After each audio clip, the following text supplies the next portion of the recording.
All right, so I'm going to start off with an overview of SAFe, and I'm going to do it from a place that most people are familiar with. I'm going to start with Scrum. And so if we were starting with Scrum, we would start to talk about what's the first thing you're going to start off with when you start talking about Scrum? Well, you're going to talk about a team. The Scrum team is talked about as being a high-performing team. They are an autonomous team. They are self-organized, self-managing, cross-functional, so that they have all the people on them that they would need in order to accomplish the work that they need to accomplish. So this is what a Scrum team is. They're typically 7 plus or minus 2 people, so we're talking 5 to 9 people that develops a synergy and a way of working together, which is highly collaborative, which improves more and more over time. There are 3 key roles that we talk about in Scrum. There is a product owner. The product owner is basically what we refer to as the content authority for that team.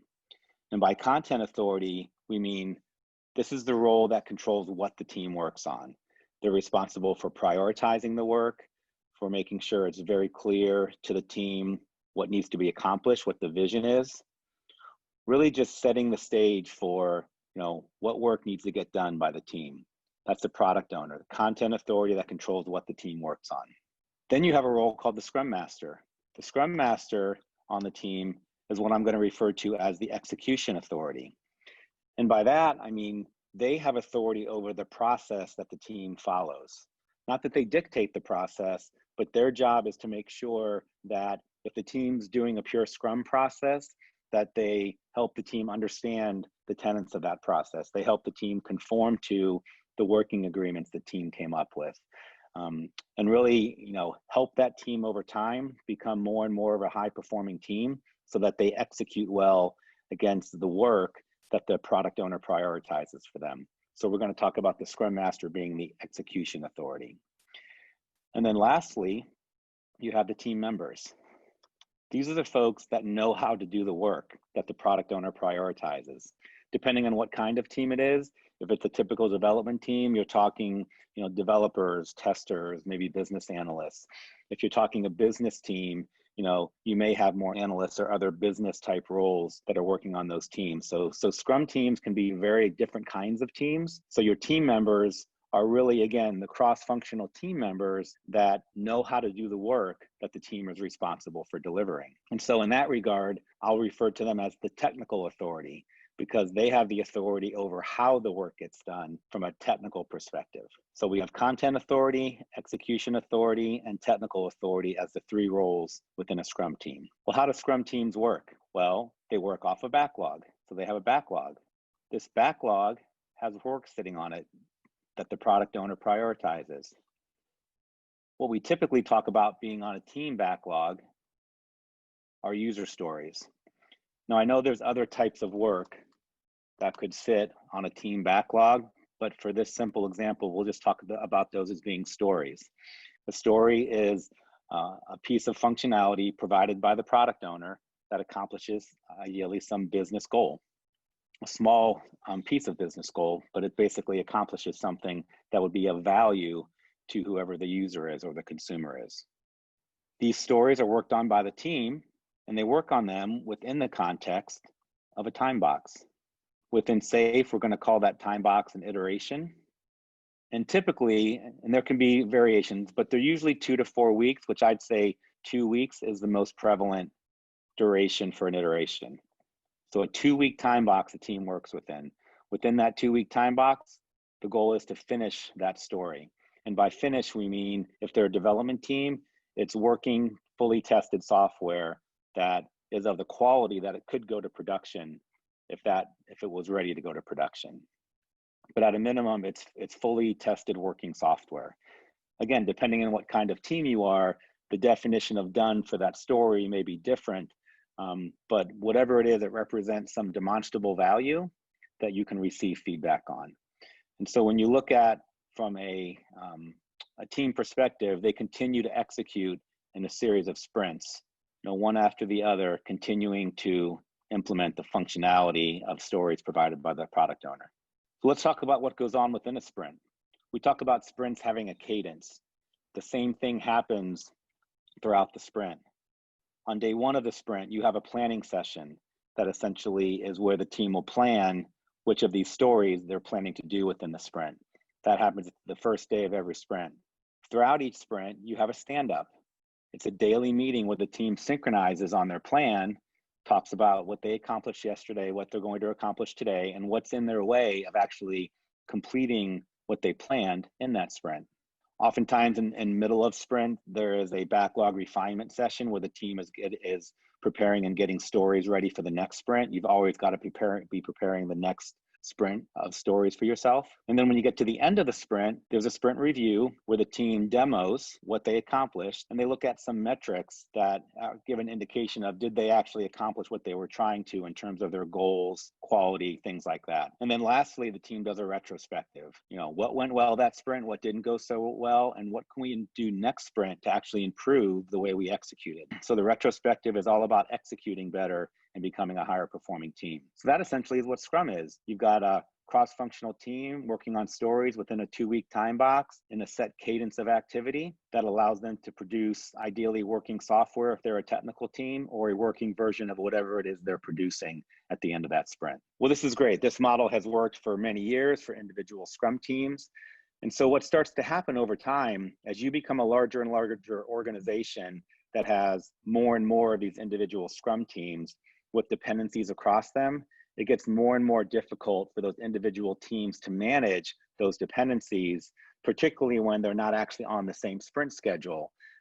There's not a mechanism to collaborate on a regular basis in an easy way. A variety of things can happen, but this gets more difficult at scale. So what we start to do is we start to look at the different aspects of Scrum and we start to scale them up. First, we'll look at the product manager role. So let me just get ready for the next level of scaling here. Let's look at the product owner role.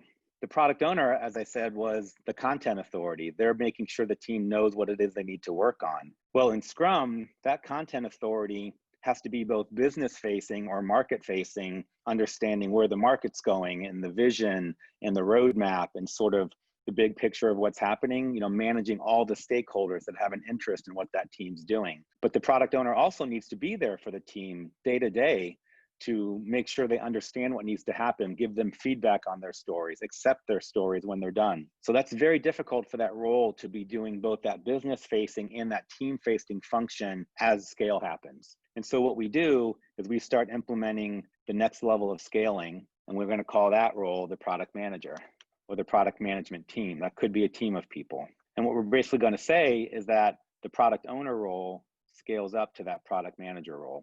So now the product manager role is really the business facing role, owns the bigger picture, owns the vision, owns the roadmap, owns managing a lot of the stakeholders there, and then imparting that vision to the product owner so that the product owner can work day to day with the teams. Typically there's, you'd want to have this start to be a fan out model where a product manager or a product management team can support multiple product owners at the team level. So one product management team could end up supporting, multiple teams at the team level, multiple product owners, imparting vision upon them. So that's the product owner to product manager. Well, now that you have multiple teams, you need someone to start helping coordinate and getting that team of teams to be operating well. And so that is scaling up the Scrum Master role. And so what we call that is the release train engineer, or the RTE. The RTE is the scaling up of the Scrum Master role and really helps make sure that all of these teams that are now collaborating together start to become a high-performing team of teams. Lastly, the team members who are the technical authority, well, now we have to make sure that we're coordinating technology across multiple teams. And so what we're going to talk about here is a system architect or engineer that essentially is the technical authority for the team of teams construct. And so that is the scaling up of the technical authority or the team members to that system architect. So just as I talked about, a Scrum team has 5 to 9 team members on them. We'll just capture that down here. We have 5 to 9 people on a Scrum team. Well, we want to start scaling up that concept of a Scrum team. So these 3 roles collaborating together. So now we have the same 3 roles up at this next level, plus all of the individual teams down here. But we don't want that to get too large either. So we're actually going to, have this number of teams up here to be somewhere along the line of 5 to 12 teams that are collaborating together with these 3 roles, performing a content, execution, and technical authority on top of them. And what we're going to call that is an agile release train, or an ART. So this ART is really analogous to the concept of an agile team, because just as an agile team is a cross-functional team that has all the resources it needs to do what it needs to do, that's what an agile release train is. It is a team of teams that has all of the resources and all of the skill set, both at a central coordination point and from a team point, to do what it needs to do as a team of teams construct. So what does it need to do? Well, it's got to have a backlog too. So we're going to have another backlog at this level. And this backlog is going to be the same concept at the backlog at the team level, except we're going to put a bigger piece of work on this backlog. So instead of talking about stories that finish in sprints, at the program level, at this level, we're going to start to talk about features. Okay, features are essentially a collection of stories. So features decompose into stories, and features are now what we're going to talk about at this release train level for what this whole team of teams are going to focus on. The product manager, the product management team, is the content authority for features, just like the product owner is the content authority for stories. Now, because it works really well to time box our work so that stories don't get too large and we're producing something working every 2 weeks, we want to keep that same concept at this level up here, except our time box needs to be a little bit bigger because we're talking about bigger work and coordinating across multiple teams. So what we're going to create is a larger time box. This larger time box is going to be a combination by default of 5 sprints at the team level. And so what we're going to call this a program increment, or PI. So that PI by default within the framework is going to be a 10-week time box, which is essentially 5 2-week sprints put together. So just as stories finish in a 2-week time box, features finish within a 10-week time box. And so we basically size our work such that we're confident that we could finish them as a train in 5 sprints. The last role that I'll talk about at this level is we do introduce a new role that you don't see at the team level called a business owner. Think of the business owner as the ultimate business stakeholder for what this release train is going to be producing. There's oftentimes a reporting relationship between a product manager and a business owner, so that the business owner can impart the key requirements on the product manager to make sure they get it into the feature backlog. But that business owner is a key stakeholder for this whole train that will start to get involved within the process. So the last piece that I wanted to scale up here from Scrum, from this team level to the team of teams level here, is the fact that this program increment are going to have very similar ceremonies that I talked about in the cadence of a sprint. So at the beginning of a program increment, just like at the beginning of the sprint, you have to plan. So you have PI planning that starts at the beginning of the time box. Throughout the increment, you have to synchronize on your plan and say, are you on track? So what that's going to look like is we're going to have a Scrum of Scrums. The Scrum of Scrums is going to be where we synchronize across teams and make sure we're on track to meet the plan that we came out of the PI planning session with. We're going to have a place where I talked about backlog refinement. This is where we're preparing features, in this case, for the next PI. We're going to call that the PO sync, where we're going to bring the product manager and product owner together along with the system architect and the RTE, and make sure that we're starting to really plan out what we're going to do this next PI out here. We may have things to talk about for the current PI, but we're really going to be looking forward. And then lastly, at the end of the PI, we're going to do an inspect and adapt workshop, an INA. That is going to essentially be equivalent to the sprint review and the sprint retrospective that I talked about here. So here we're going to do a demo of what the train accomplished for the entire PI, and we're going to look at some metrics of those accomplishments. We're also then going to do what's called a problem-solving workshop, which is the equivalent of the retrospective, where as a train, we're going to relentlessly improve and get better at the way we execute. So we've just scaled up Scrum one time. We've scaled up all the roles, we've scaled up the work, we've scaled up the time box, and we've scaled up the ceremonies within Scrum, working at that team of teams level. So what happens if you're on a really large system that requires multiple trains of capacity or skill set in order to do that? Think about a fighter jet. Think about all the different contractors and subsystems that are involved in a fighter jet. You've got communications, navigation, landing, life support, all these different things that need to come together in order for that to occur. And so what we do is we scale one more time. We scale up to a level where we're building large solutions. And what we're going to be building at this level, what we're going to be doing at this level is we're going to be talking about coordinating across multiple release trains, just like at this level, we're coordinating across multiple teams. And so what we're going to capture here is a solution train. A solution train can be anywhere from 3 to 10 or more, release trains. There really isn't a hard limit imposed in the framework on how many trains can be in a solution train, because each one of them is going to be broken down into 5 to 12 team size trains, each of which are manageable. So at this level, we now have to have those same 3 roles to control the content, the execution, and the technical authority. So we're going to scale up one more time. We have a solution manager or a solution management team, right? That's the content authority, scaling up that product manager role. You have a solution train engineer that scales up the RTE role. Again, driving coordination across those release trains. And then you have a solution architect engineer. Again, scaling up that system architect role. We need a backlog, just like we did at the other levels. This backlog is now going to contain larger pieces of work that will need to be coordinated across multiple release trains. We're going to call those capabilities. So capabilities break down into features, which break down into stories. In this case, we're going to keep the time box the same. We don't want to plan and try to execute at a larger time box at this level. So we're going to keep that same time box of a program increment. Right? So it's the same PI and it's the same 10-week duration by default.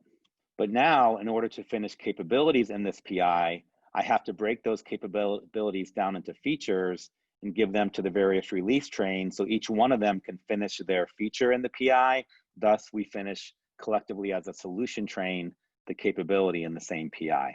Okay, so we've just scaled up Scrum one more time. And the last piece is there are also the same ceremonies, not the exact same ceremonies, but you're going to do something at this level around PI planning with a pre and a post meeting. So you're still going to have, PI planning, but it's going to be more of a coordination point at this level to prepare the trains to go into their PI planning. You're going to have a Scrum of Scrums type ceremony, which is bringing together the representatives across multiple trains into a sync point. You're going to have a PM sync as well, where the solution manager gets together with the product managers and starts to plan out the capabilities for next PI. And you're still going to have an inspect and adapt workshop, right, to ultimately demo the capabilities that were delivered. So you can see these same ceremonies start to happen with similar roles at all levels. And then finally, scaling up one more time, what we need to do is we need to set strategy for how all of these execute. Set strategy for teams, for trains, for solution trains. And so here we're talking about the portfolio level, and this is where we're going to centralize strategy and high-level operations to make sure we're operating well as a portfolio.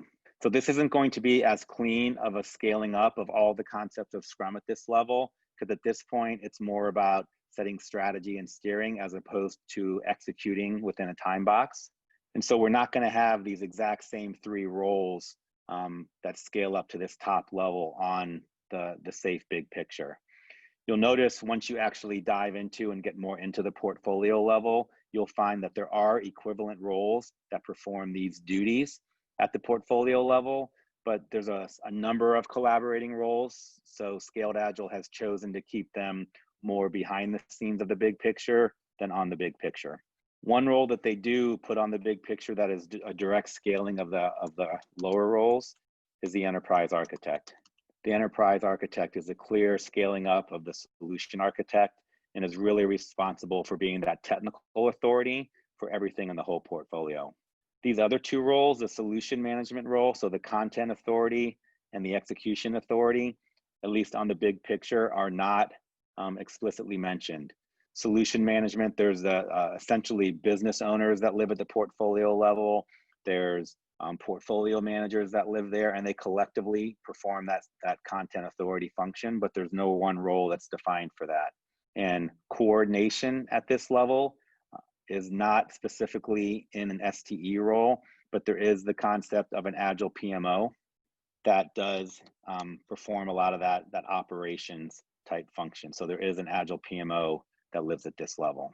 But you are going to have at this level another backlog. This backlog is going to hold the largest piece of work in the framework, which is called an epic.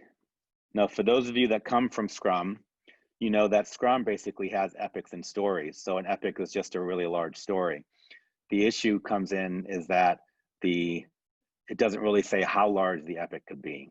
And so what SAFe really does, it starts to essentially break up what would in Scrum would be an epic also into capabilities and features that are actually time boxed. So really SAFe is just breaking up the prior concept of an epic into different chunks along the way. But ultimately there's still a very large piece of work in the framework that in this case does not conform to a PI boundary. So the definition of an epic essentially is that it is greater than 1 PI. And so you will not see a time box here at the portfolio level because it does not say it's less than some other PI boundary. It is not qualified. There are best practices that you don't want epics to go on forever, but in the framework, there is no specific time box that's operating at this level. Instead, what you work on at the portfolio level is you work more in a Kanban model where you're focused on flow. So these epics go through a Kanban system, the portfolio Kanban, and the goal is to try to control how many of them are in motion as they go through that, because controlling how many large things are in motion will help start to control how many smaller things are in motion that come from those. So that in a nutshell is an overview of SAFe.